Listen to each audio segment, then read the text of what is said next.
반갑습니다. 제가 2주간 지난 금요일 밤에 돌아왔어요. 2주 동안 기독교 유적지 탐방 좀 하고 왔는데 목소리가 이랬습니다.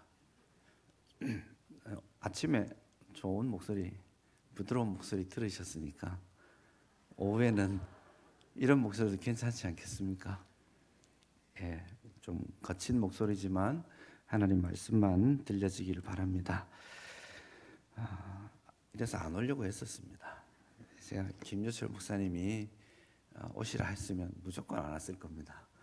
근데 이제 우리 형님 같은 목사님이 전화해서 무조건 와라 이러셔가지고 제가 무조건 와라 해놓고 이 교회는 보니까 당회도 다 하고 다 했네요. 당회 째고 선교사님 미팅 째고 여기 왔습니다. 예, 오라 하셔가지고 제가 아무 소리 못하고 달려왔습니다. 목사님하고 좋은 만남이 30여 년 가까이 되었는데 계속 좋을 겁니다. 너무 많은 걸 알고 있어서 서로 틀어지면 안 되는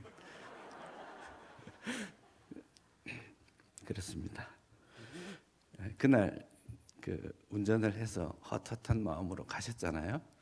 아주 아쉬워하시면서 가셨는데 제가 운전해서 내려드리고 돌아올 때 저에게 선물을 목사님 주셨습니다.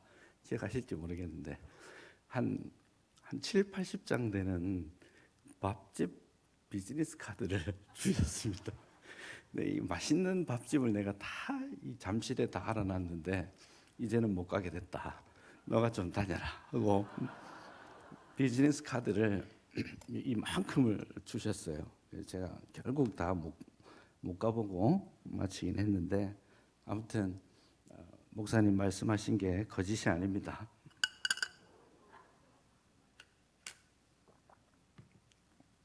죄송합니다. 인생 살다 보면 궁금해질 때가 참 많습니다. 하나님의 뜻이 무엇인가 참 궁금할 때가 많습니다. 특별히 청년들의 삶을 딱 생각하면 불확실성이라는 것이 청년들을 가장 힘들게 하는 부분일 수 있겠습니다. 학교는 어떻게 졸업하고 졸업하면 어떻게 하지? 어떤 직장을 선택할지? A라는 B라는 C라는 직장들이 나타났을 때 아마 신앙인이라면 묻겠죠. 하나님께 어딜 갈까요? 하나님 뭐가 좋습니까? 배부른 소리일지 모르겠지만 A라는 자매 B라는 자매가 있으면 주님의 뜻이 어디에 있습니까? 누구랑 결혼할까요? 어떤 형제가 지금 저에게 관심을 보이는데 어떻게 해야 되겠습니까? 이런 질문들을 많이 합니다. 교회도 마찬가지죠. 앞으로 올해 우리 교회가 나아갈 방향을 어떻게 정할까요? 하나님께 질문합니다.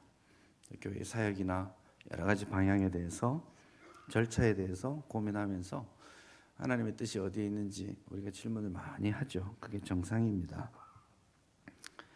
근데 가만히 생각해 보면 우리가 하나님께 기도하고 부탁하는 그런 빈도에 비하면 저는 생각하기에 좀 아직 젊지만 이때까지 한 50여 년 살아오면서 볼 때 내가 기도하고 간구했던 제목들을 하나님께서 그렇게 잘 대답해 주지 않으셨다라는 생각이 듭니다. 맞습니까? 저의 하나님은 의외로 잘 대답해 주시지 않으시는 하나님이세요. 하나님 이것이 하나님의 뜻입니까? 물어도 대답이 없으세요. 제가 유학하는 게 하나님의 뜻입니까? 말씀이 없으셨어요. 상황들이 이렇게 준비되어서 갔고 돌아올 때도 하나님의 뜻이 맞습니까? 질문 안 했겠습니까? 인생의 정말 중요한 순간이었는데 대답을 잘 안 해주셨습니다. 그러면서 넌지시 쉬는 교회 선교관이 비었다? 그때 제가 아는 목사님 통해서 쉬는 교회 선교관에 좀 있을 수 있어. 제가 주소 적을 데가 없었거든요. 돌아올 수가 없는 상황이었는데 어쨌든 성교관에 이제 방이 생겼다 그래가지고 거기 가볼까 하고 왔어요. 하나님 뜻인지 아닌지 잘 모르고 왔습니다. 시간이 지나가면서 여러 순간들을 만나면서 하나님 뜻이 무엇입니까? 대답 안 하시더라고요. 제가 이 교회 부임할 때도 하나님의 뜻이 맞습니까? 라고 질문했는데 솔직히 대답 안 하신 것 같아요. 아우야, 내 뜻은 이것이다. 이러면 얼마나 마음 편하겠습니까? 여러분 그렇지 않습니까? 하나님 이것이 주님의 뜻이면 제가 아골골짝 빈들 그렇게 기도하시잖아요. 근데 말씀을 잘 안 해주세요. 제가 제일 충격적으로 읽었던 책 중에 이런 책이 있습니다. 5만 번 응답하던 조지 밀러의 기도, 그런 책. 5만 번을 응답받았다고요. 참 읽어보면서 너무 은혜도 되고 도전도 되는데 덮으면서 내 하나님은 왜 이렇게 말씀 안 해주시지? 이런 질문을 개인적으로 합니다. 청년 요셉을 제가 오늘 소개하고자 하는데 하나님 앞에 힘들고 어려운 시간들을 지나면서 요셉은 끊임없이 하나님께 질문했을 겁니다. 도대체 이 상황이 무엇입니까? 이걸 어떻게 이해해야 되겠습니까? 이걸 어떻게 하라는 뜻입니까? 이 질문을 1년, 2년이 아니라 수십 년을 합니다. 그렇게 20여 년 넘게 그런 하나님의 뜻이 무엇인지를 묻지만 하나님께서는 그 요셉에게 말씀하지 않으셨던 그 20여 년의 시간들을 오늘 성경에서 만나게 됩니다. 오늘 본문에 읽은 이 본문이 가장 그 요셉 내러티브가 37장부터 50장까지인데 그 37장부터 50장에 딱 정 한가운데 있는 말씀입니다. 그래서 요셉 이야기 전체의 대전환을 이루는 그런 부분인데요. 이 전환을 이루는 부분에서 우리에게 보여주는 게 뭐냐면 이제서야 무릎을 치면서 하나님의 뜻이 이것이었구나 라고 깨닫게 되는 겁니다.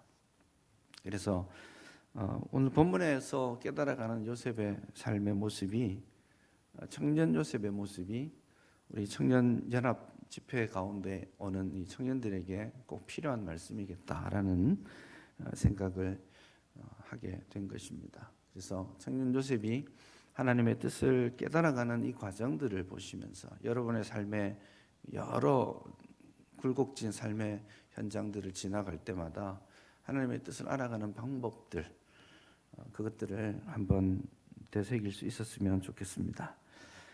우리는 사실 애를 낳으면 요셉이라고 이름 지을 때가 있습니다. 요셉 같은 사람 되라고.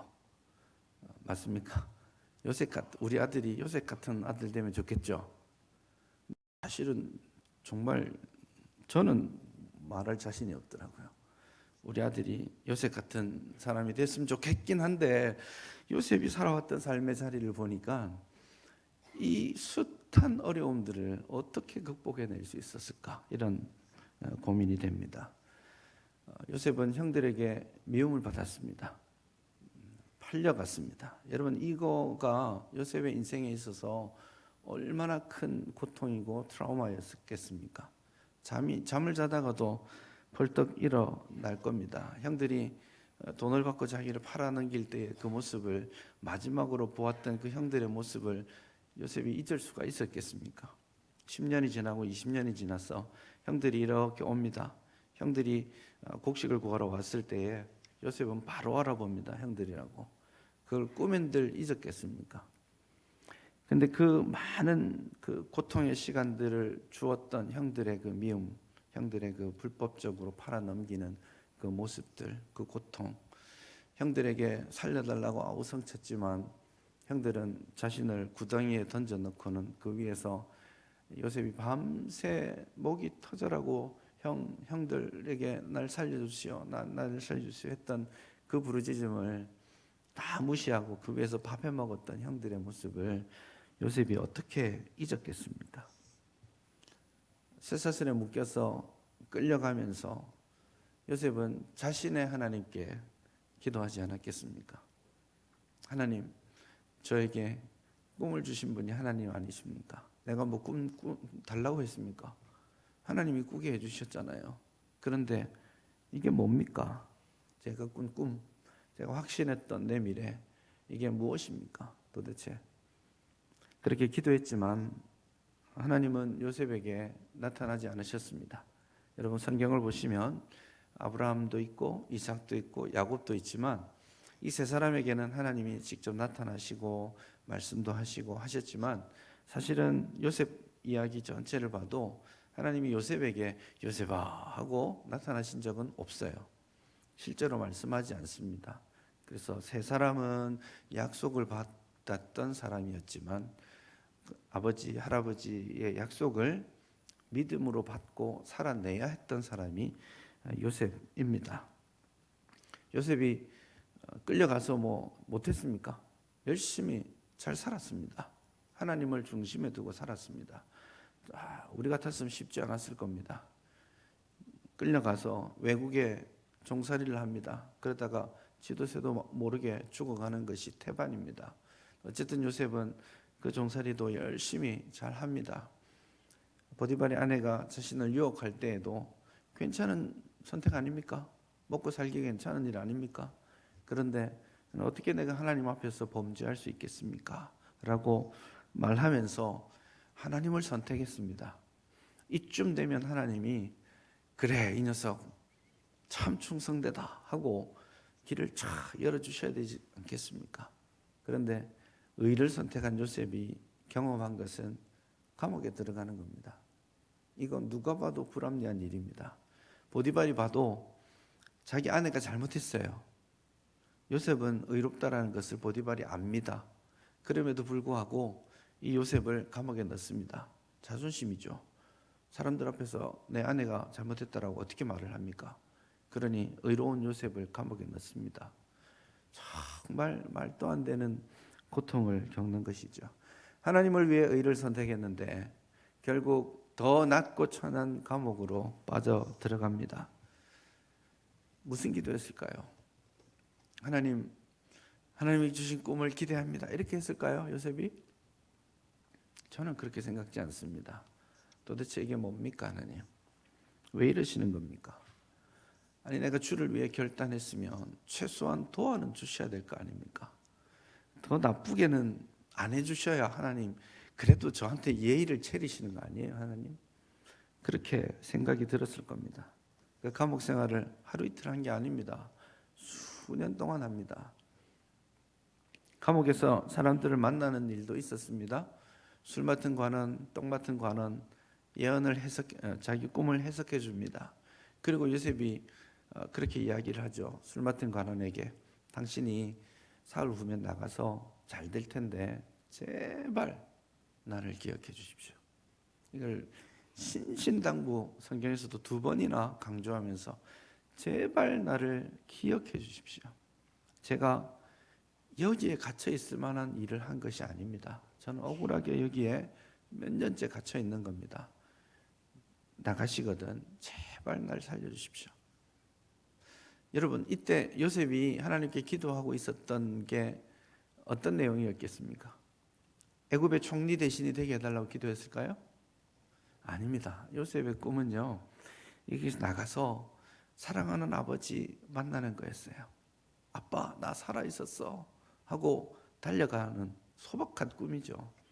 그런데 술 맡은 관원이 이제 밖에 나가서는 새까맣게 잊어버립니다. 새까맣게 잊어버립니다.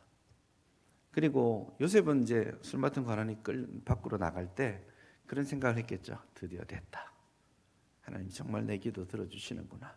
그런 생각을 했을 겁니다. 그리고는 기다리겠죠. 좋은 마음으로 기다립니다. 하루 이틀 지납니다. 가면 또 바로 또 봐야 되고 가족도 만나야 되고 며칠 시간이 걸릴 수도 있지. 괜찮아. 기다릴 수 있어.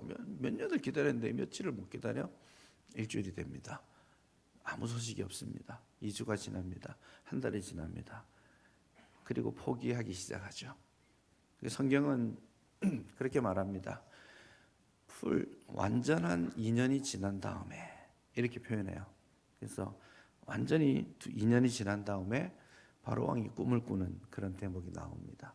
그 말은 2년 동안 요셉은 감옥에서 썩고 또 썩었던 거예요. 부르짖었겠죠. 기도했겠습니다. 하나님, 이렇게 해주세요. 말이 없었습니다.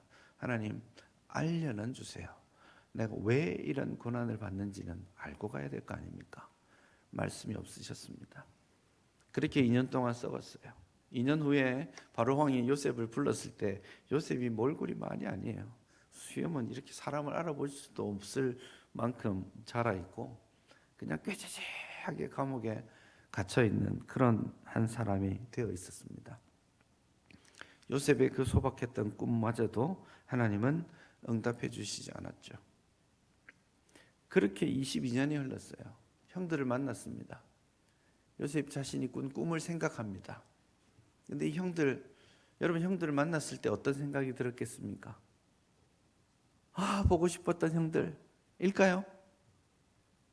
어휴, 정말 이제 내가 힘도 생겼으니까 한바탕 해야 되지 않겠습니까? 꿈을 생각하면서 형들을 엄하게 대우합니다. 22년, 잃어버렸던 자신의 22년을 다시 살아내기 시작하는 거예요.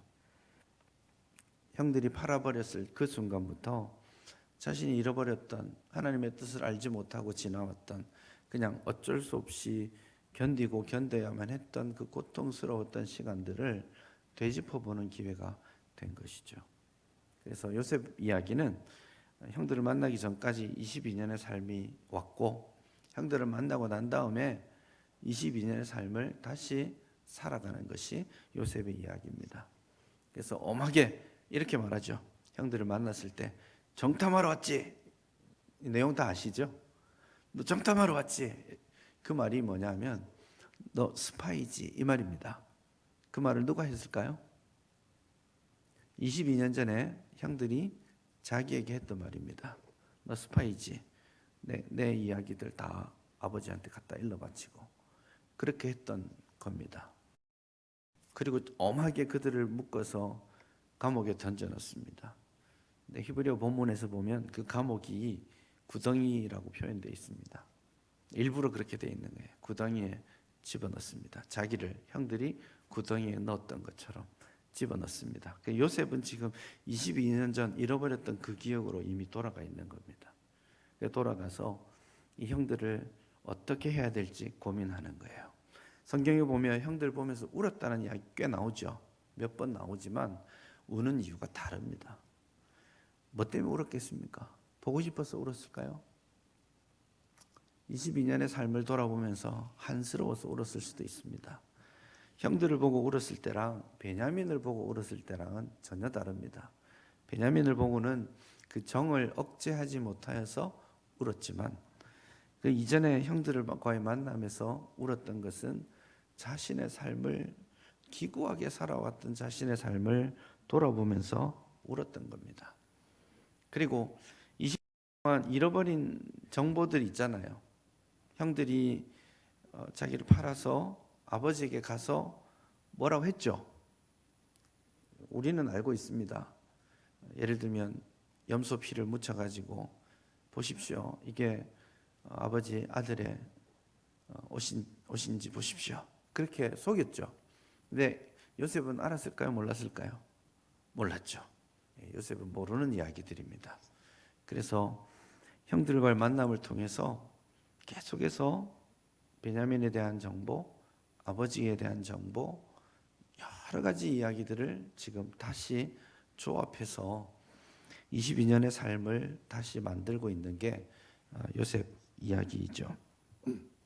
그렇게 요셉이 22년의 삶을 돌아보면서 깨닫게 되는 것이 한 가지가 있었습니다. 정말 요셉은 하나님의 뜻을 분명하게 알았다고 말하기는 어려웠는데 그러나 분명하게 확인할 수 있었던 것은 하나님께서 일하고 계셨다라는 것이었습니다. 그에게요? 자기에게도 일하셨지만 형들에게도 일하고 계셨다라는 것을 확인하게 됩니다. 처음 감옥에 집어넣었을 때에 형들이 이런 말들을 합니다. 이제 요셉은 밖에 몰래 듣고 있는데 형들이 감옥에 갇혀서 이런 말을 하죠. 거봐, 그때 우리가 동생한테 그 짓을 해놓으니까 지금 벌 받는 거야. 그런 이야기를 합니다. 22년이나 지났는데 형들의 마음에 뭐가 있다라는 거예요. 요셉에게 행하였던 것이 문제가 있었다라는 것을 형들이 가지고 있는 거죠. 그래서 당한 사람도 기억하고 있지만 가해자도 여전히 22년 전에 그 삶의 자리에 머물러 있는 겁니다. 하나님께서 요셉을 이용하셔서 총리가 되도록 이끌어 오셨던 그 과정도 있었지만 하나님께서 형들, 완악하고 부족함이 많았던 그 형들도 만지고 계셨다라는 것을 요셉은 확인하게 되는 겁니다. 그걸 확인하는 과정이 이제 44장까지 나오는 이야기, 소위 형들을 시험하는 이야기입니다. 그래서 뭐 자루에 곡식을 넣고 돈을 넣기도 하고 은잔을 넣어서 테스트하기도 하죠. 잔치를 벌이기도 합니다. 12명의 형들을, 가족들을 쭉 앉힙니다. 순서대로 앉힙니다. 쉬운 일이 아닙니다. 놀라운 일이죠. 여러분, 형제가 12이잖아요. 순서대로 이름 될 수 있겠습니까? 애들이 셋만 돼도 헷갈립니다. 윤희를 불러야 되는데 준아 이랬다가 윤아 이렇게 가게 돼 있습니다. 맞죠? 셋만 돼도 막내 부를 때 첫째, 둘째, 셋째 다 부를 때가 있어요. 근데 지금 요셉이 11 형제가 있는데 이게 우리처럼 2년 터울로 나오는 게 아닙니다. 엄마가 4명이잖아요. 엄마 4명이서 10명을 6년 동안 낳습니다. 그러니까 이 시차가 몇 달씩밖에 차이 안 납니다. 그런데 이 형들의 이름을 어떻게 다 붙이겠습니까? 그런데 요셉이 형들에게 잔치를 베풀면서 테이블을 다 만들고 마지 형, 르우벤 형 여기 앉고 시몬 여기 앉고 레위 여기 유다 쫙 맞추는 거예요. 그 형들이 깜짝 놀랐죠. 어떻게 이 순서를 알지? 우리도 제대로 잘 모르는데. 그 순서를 쫙 앉히고는 테이블에다가 하나씩 둡니다. 아주 상을 잘 차려서 주고 마지막 베냐민 상에 5 테이블만큼의 엄청난 음식을 둡니다. 여러분, 왜 이랬을까요? 요셉은요, 형들을 어떻게 해야 될지 정하지 않았어요. 형들을 용서해야 됐을까요? 그거 확신할 수가 없었습니다. 형들의 말을 믿을 수 있었을까요? 형들에게 요셉이 물었습니다. 아버지가 살아계시냐? 예, 살아계십니다. 믿을 수 있나요? 너 또 동생 있냐? 예, 있습니다. 막내가 있는데 아버지랑 같이 있습니다. 믿을 수 있나요? 자기도 팔아넘겼는데 나를 팔아넘긴 다음에 베냐민 어떻게 했을 거라는 두려움 없었을까요? 근데 그걸 알고 싶었던 거예요. 그래서 아버지가 살아계시고 아버지가 어떠하신지, 동생은 있는지, 동생이 나처럼 핍박받고 살았던 것은 아닌지 이걸 하나하나 알아내고 싶었던 거예요. 그래서 한 상씩 주면서 동생한테는 5상을 줍니다. 옛날 22년 전 형들이었다면 어떻게 했겠습니까? 오라? 너가 더 사랑받아? 시기하고 질투했겠죠. 자기 요셉이 채색 옷을 입는 것을 시기하고 질투했던 것처럼 특별 대우를 받는 베냐민을 시기해야만 했는데 그때 아무 소리 하지 않습니다. 베냐민에게 5 테이블이 가도 형들이 다 같이 즐거워합니다. 뭔가 달라진 것이죠. 마지막 시험이 뭐였습니까? 은잔의 시험입니다. 은잔의 시험의 핵심은 이겁니다. 베냐민의 자루에 은잔을 넣어두고 베냐민만 데려오겠다 이렇게 말합니다. 그래서 너희들은 가서 아버지와 가족들을 살리고 은잔을 훔쳐간 이 베냐민만 내 종이 될 거야. 그렇게 말을 했습니다. 괜찮은 조건 아닙니까? 여러분이 그 상황이었다면 어떻게 했겠습니까? 베냐민도 중요하지만 베냐민 하나 포기하고 그 가족들 아버지 살려야 되는 거 아닙니까? 그랬는데 이 형들이 이번에는 다르게 합니다. 자기를 버렸던 형들이 이제 더 나은 길을 생각하면서 베냐민 버리기를 좋아하지 않습니다. 그래서 형들이 다시 다 돌아와서 살려달라고 이야기하죠. 그러면서 44장에 보면 유다가 자기 이제 창세기에서 제일 긴 연설입니다. 굉장히 절절한 연설을 합니다. 44장에서 한마디로 말하자면 이 베냐민을 두고 갈 수 없습니다. 이 베냐민이라고 말하지 않고 44장을 가만히 보시면 아이라고 말합니다. 참 재밌는 표현이죠. 베냐민 이때 나이 많습니다. 결혼도 이미 했고 자식도 있습니다. 그런데도 유다가 베냐민을 언급하면서 이 아이의 생명이 그렇게 말해요. 29절에 보시면 너희가 이 아이도 내게서 데려가려 하니, 이건 아버지의 말이죠. 그리고 30절에 보면 아버지의 생명과 아이의 생명이, 우리가 아버지에게로 돌아갈 때에 아이가 우리와 함께 가지 아니하면 아버지가 아이의 없음을 보고 내 아버지에게 아이를 담보하였습니다. 내가 그 아이를 대신하여 머무르겠습니다. 그렇게 이야기합니다. 사실은 유다가 37장서부터 보시면 요셉을 팔아넘기는데 중요한 역할을 하는 인물입니다. 요셉을 팔고 한 2달치 월급 챙긴 사람이에요. 그랬던 그가 이제는 자기 희생적인 자기를 애굽의 종으로 두고 사랑하는 아이 베냐민, 자기에게도 아이이고 아버지에게도 사랑하는 아이인 이 베냐민을 다시 돌려보내자고 요청합니다. 그러면서 요셉은 확신하게 된 겁니다. 이 연설을 들으면서 하나님이 연약하고 부족한 우리들을 통해서 여기까지 일하고 계셨고 만들어 오셨구나. 삶의 한 자리 한 자리를 볼 때 연약함이 많습니다. 실패했던 자리이기도 하고 참 악했던 자리이기도 합니다.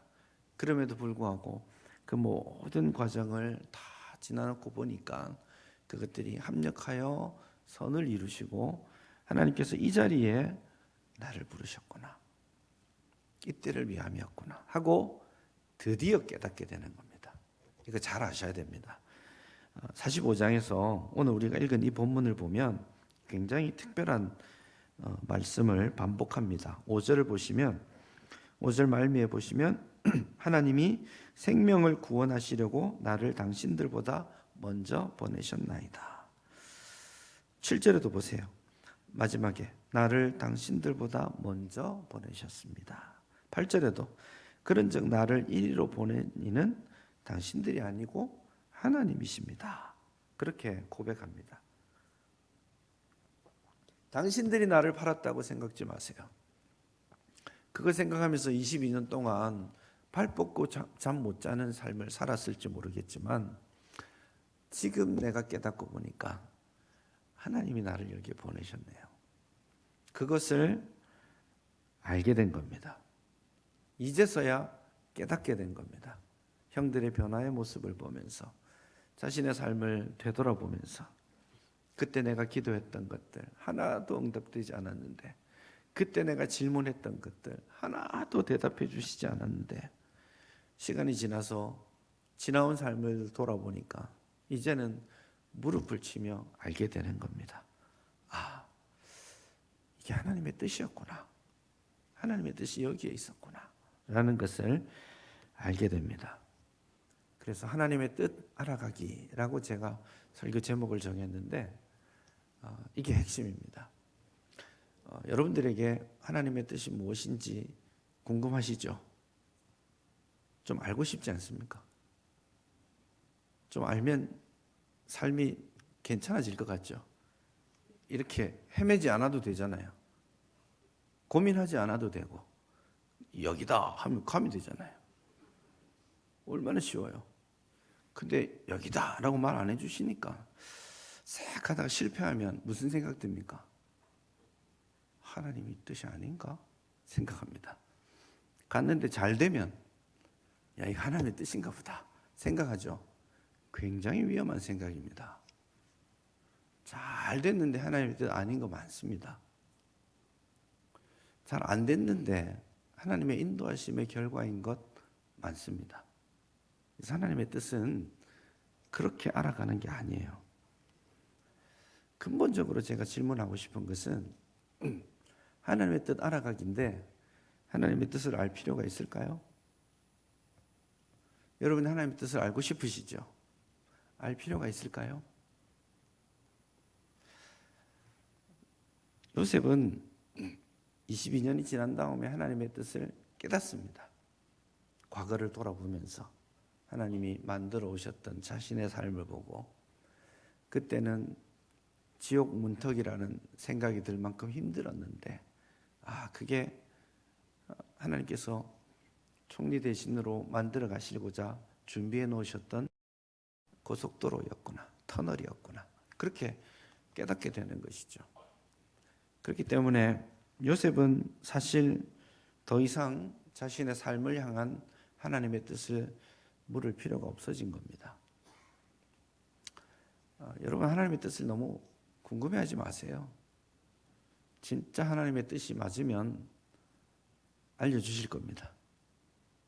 그렇죠? 알려주시면 할 겁니까? 알려주시면 하긴 할 거죠. 아주 단순한 겁니다. 하나님의 앞으로 하나님이 어떻게 이끌어 가실지 몰라도 괜찮아요. 청년들이 그걸 두려워할 필요 없습니다. 하나님의 뜻이 명확하게 알려진다면 그거 하면 돼요. 내일은 궁금해하지 않아도 됩니다. 하나님 만들어 가실 거예요. 때로는 실패할 수도 있고 때로는 돌아가는 길일 수도 있고 그래도 괜찮습니다. 하나님 만들어 가실 거예요.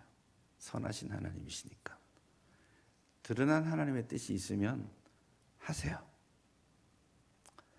성경 읽는 거 하나님 뜻 맞죠? 아닐 가능성이 있습니까? 성경 읽는 거 아닐 가능성이 있어요? 다 하나님 뜻 맞죠? 하세요. 잘 하세요. 기도하는 거 하나님 뜻 맞아요? 아닐 가능성이 1%라도 있습니까? 난 너가 기도하는 걸 원치 않아. 하나님 그렇게 말씀하실 가능성이 있어요? 100% 하나님의 뜻이 맞습니다. 하십니까? 하시면 돼요. 그런 거 하시면 돼요. 드러난 하나님의 뜻은 순종하고 하나님이 보여주시지 않는 거라면 그러면 괜찮아요. 마음 편하게 사시면 돼요. 마음 편하게 하나님이 하시겠구나 생각하고 가시면 됩니다. 그래서 드러난 하나님의 뜻에 순종하시고 보여주시지 않는 하나님의 뜻을 궁금해하지 말자. 알 필요도 없다. 그겁니다. 보여주신다고 하는 것 아닙니다. 여러분이 앞으로 내가 너 20년 동안 죽을 고생시키고 21년째 너에게 이런 길을 보여줄 거야 하면 20년 동안 죽을 고생 하겠습니까? 안 하실 분이 굉장히 많습니다. 근데 하나님이 올해 것만 보여주시고 올해 것만 보여주시고 그 다음 것도 혹시나 하고 가게 합니다. 그렇게 가다 보니까 20년이 가 있는 거예요. 그리고 21년째 아이고 한 해만 온 게 아까워서 한 해만 더 가보자 했는데 거기서부터 하나님의 뜻이 나타나는 거예요. 그래서 모르고 가는 게 좋을 때 하나님이 말씀하지 않으십니다. 그래서 하나님의 뜻이 무엇인지 기도 너무 많이 하지 마세요. 괜찮습니다. 드러나 있는 하나님의 뜻 있잖아요. 열심히 하십시다. 청년들 두려워하지 마시고 드러나 있는 하나님의 뜻 잘하고 있으면 내일은 누구의 것입니까? 하나님이 하실 거예요. 그게 얼마의 시간이 있을지, 어디로 나를 이끌어 가실지, 그건 사실 중요하지 않습니다. 내가 하나님의 뜻대로 행하지 않으면 하나님이 날 혼내실 것 같죠? 그렇습니까? 하나님 이상한 분으로 만들지 마세요. 왜 하나님 이상하게 만드시는 분이 꽤 있습니다. 막 무슨 방망이 만들고 있다가 하나님의 뜻이 무엇입니까? A입니까? B입니까? 이러면 말 안 해. 하나님 말씀 안 해주시다가 B로 탁 하면 이놈 탁 때리면서 원래는 A야. 하나님이 그런 분이라고 생각하시면 안 됩니다. 부모님이 연애할 때 여자의 마음을 찾아가는 방법도 참 힘든 건데, 부모님이 내 뜻은 너에게 말해주지 않겠지만 넌 내 뜻을 알아서 순종해야 돼, 이러는 부모님이 있습니까? 그러지 않거든요.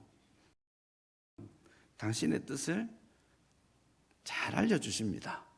그걸 우리는 조금 전문적인 용어로 잔소리라고 하죠. 계속 알려주십니다. 그렇죠? 부모님은 당신의 뜻을 숨겨놓고 자식이 찾아오기를 원하지 않으세요. 다 알려주시고 순종하기를 원하세요. 우리 아버지 되신 하나님도 당신의 뜻을 숨겨놓고 말씀 안 하시는 분이 아니에요. 이미 여러 수천 가지 당신의 뜻을 말씀해 놓았어요. 그걸 전문 용어로 뭐라고요? 잔소리다 싶을 정도로 성경에 당신의 뜻을 분명하게 알려놨어요. 그것만, 드러난 하나님의 뜻만 잘 순종하고 가시면 그 다음 일은 하나님이 하십니다. 그게 하나님의 성품을 신뢰하는 삶입니다. 하나님의 뜻을 알아가는 삶보다 더 고차원적인 삶이 하나님을 신뢰하는 삶입니다. 몰라도 괜찮아요. 갔다가 실패해도 괜찮아요. 청년들 그런 거 두려워하지 마세요. 근데 하나님을 신뢰하셔야 돼요. 하나님이 나를 향해 선한 뜻을 가지고 계신다. 하나님이 내 삶을 만들어 가실 거야. 그걸 신뢰하고 가셔야 됩니다. 지금 이게 무슨 이유인지 잘 몰라도 괜찮아요. 이게 돌아가는 길인지 바로 가는 길인지 몰라도 괜찮아요. 그러나 그 순간에 뭘 붙들어야 된다고요? 드러나 있는 하나님의 뜻을 붙드셔야 됩니다. 그래서 요셉은 보디발의 아내가 자기를 유혹했을 때 그것은 하나님께서 원하는 것이 아닙니다 라고 말할 수 있었던 거예요. 드러난 하나님의 뜻에 순종했기 때문에. 잘 모르고 지나왔지만 22년이 지난 다음에 무릎을 치며 하나님께서 내 삶을, 내 형제들의 삶을 신실하게 만들어 오셨구나, 이끌어 오셨구나, 그것을 깨닫게 되는 겁니다. 그걸 깨닫고 나면 심지어는 이런 기도도 하게 됩니다. 하나님, 그때 내 기도 들어주시지 않아서 감사합니다. 그런 기도할 때 없습니까? 지나고 나서 보니까 그게 알아지는 겁니다. 요셉이 감옥에 갇혔을 때 술 맡은 관원에게 요청했던 거 있죠. 나 여기서 빼내주시오. 나 아버지 만나고 싶어. 아버지 돌아가시기 전에 연로하신 아버지 만나 뵙고 내가 살아있다는 걸 알려드리고 싶어요. 하나님, 나 여기서 꺼내주세요. 내가 특별한 거 원하는 것도 아니잖아요. 그렇게 기도했는데 요셉의 삶을 지나고 나서 보니까 아이고, 하나님 그때 그 기도 들어주셨으면 어쩔 뻔했어, 이런 생각이 들게 되는 겁니다. 그래서 지금 내 순간에서 이것이 최선이라고 생각하고 이것이 좋은 길이라고 생각할지 모르지만 시간이 지나놓고 보면 하나님께서 더 좋은 길을 예비해 두셨다라는 것을 알게 되는 겁니다. 그래서 여러분, 미래를 향할 때는 하나님의 성품을 신뢰하시면 됩니다. 과거를 향할 때는 하나님의 뜻을 알게 되는 겁니다. 이걸 거꾸로 이야기하죠. 우리는 계속 하나님의 뜻을 미래의 일들을 가지고 묻습니다. 결혼해도 됩니까, 하나님? 이 직장 가도 되겠습니까? 그 쓸데없는 질문입니다. 어디에서 누구랑 이게 중요한 거 아니에요. 내가 누구냐가 중요하죠. 그러니 미래를 두고는 신뢰하십시오. 그리고 과거를 향해서는 하나님이 만들어 오셨던 여러분의 삶을 하나님께 고백하며 감사할 수 있기를 바랍니다. 이미 여러분에게 하나님이 원하시는 모든 것은 알려져 있습니다. 그러니 현재 하나님의 뜻을 잘 구하며 사시기를 바랍니다. 여기까지 인도해 오신 하나님께 감사하십시다. 그리고 앞으로도 신실하게 이끌어 가실 하나님을 신뢰하십시다. 그리고 그 시간이 지나고 나서는 하나님께서 이 모든 것을 합력하여 무엇을 이룬다고요? 선을 이루게 하셨구나. 그렇게 무릎을 치며 감사하는 순간들이 올 것입니다. 청년들이요, 너무 많은 꿈을 짊어지지 마십시오. 오늘을 사십시오. 오늘 하나님께서 원하시는 것에 여러분 자신을 두십시오. 실패를, 성공을 기대하거나 두려워하지 마십시오. 하나님을 두려워하십시오. 하나님을 신뢰하십시오. 그게 하나님의 뜻에 맞게 여러분의 보폭을 맞춰가는 우리의 삶이 될 것입니다. 한번 기도합시다.